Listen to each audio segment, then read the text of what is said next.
Well, hello, boys and girls. Gosh, it's in the afternoon this time, and by damn, I haven't done a Buckeye Warz in an awfully long time.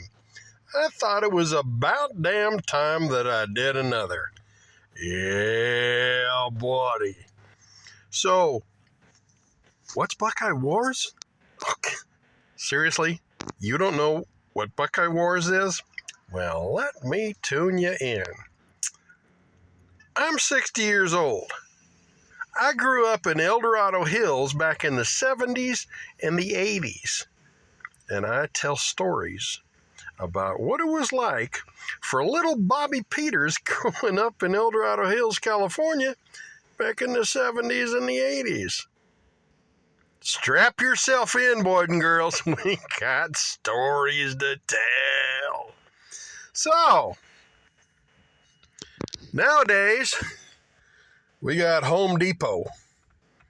We got Lowe's. We've got Ace Hardware.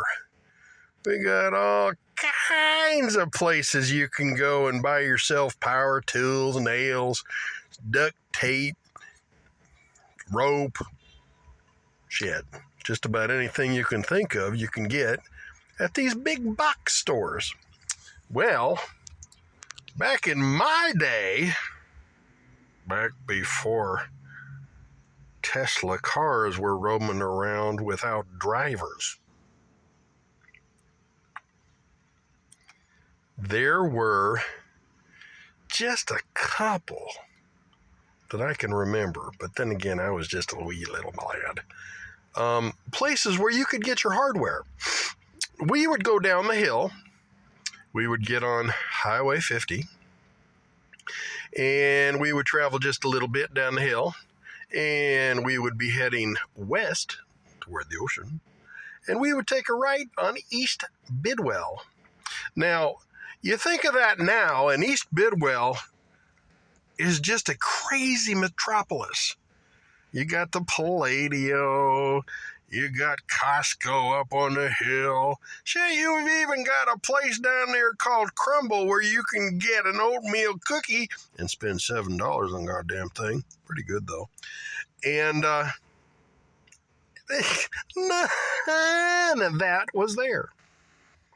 We would go down East Bidwell, and there would be nothing but fields, cows, cow patties, a train track to the right as you were heading into Folsom, and way on the end of East Bidwell was Folsom High School. Nowadays, it ain't Folsom High School, it's a junior high school.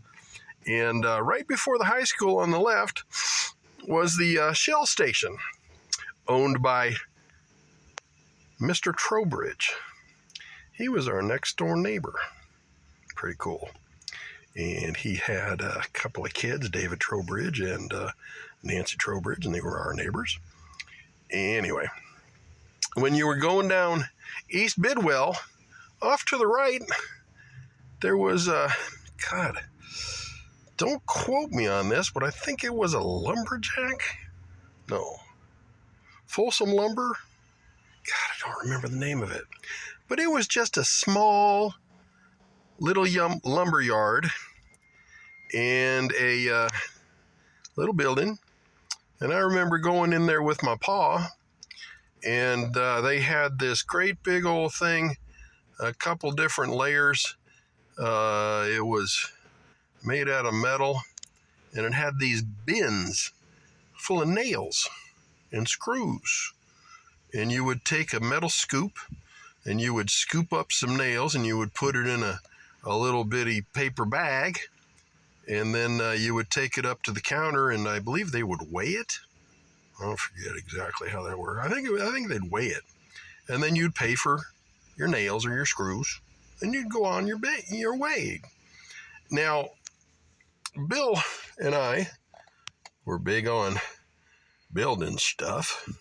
We had 2 or 3 forts up in the hills, in El Dorado Hills, where we were building tree forts and slapping together wood that we'd find here, there, and the other place.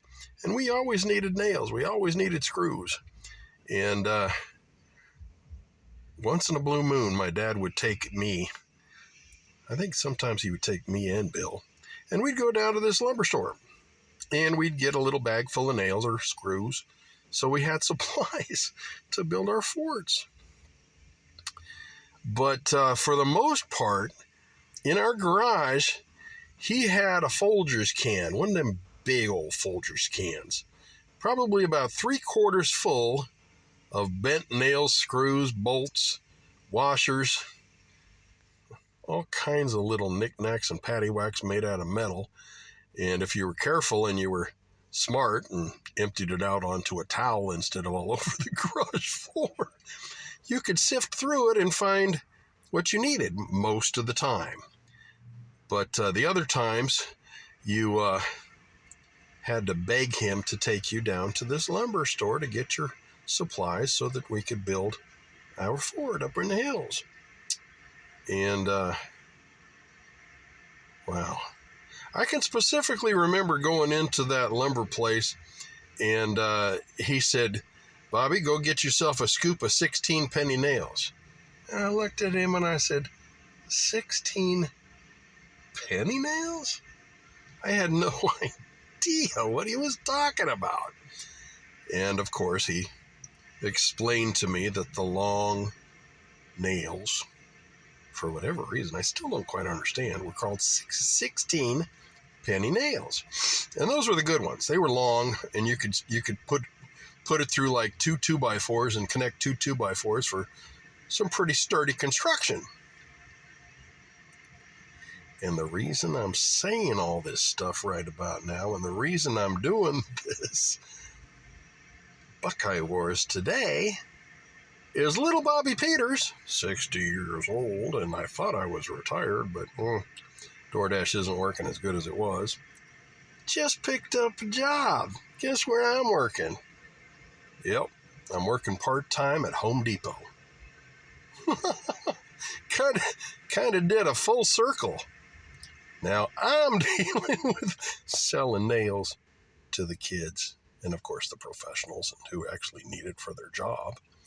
But I'm hoping I'm going to get these little kids coming in and needing, a handful of nails so they could build a tree fort up in El Dorado Hills. Wouldn't that be cool? I could tell stories. Oh my goodness, I could tell stories. Hey, thank you for joining me for this memory. Buckeye Warz.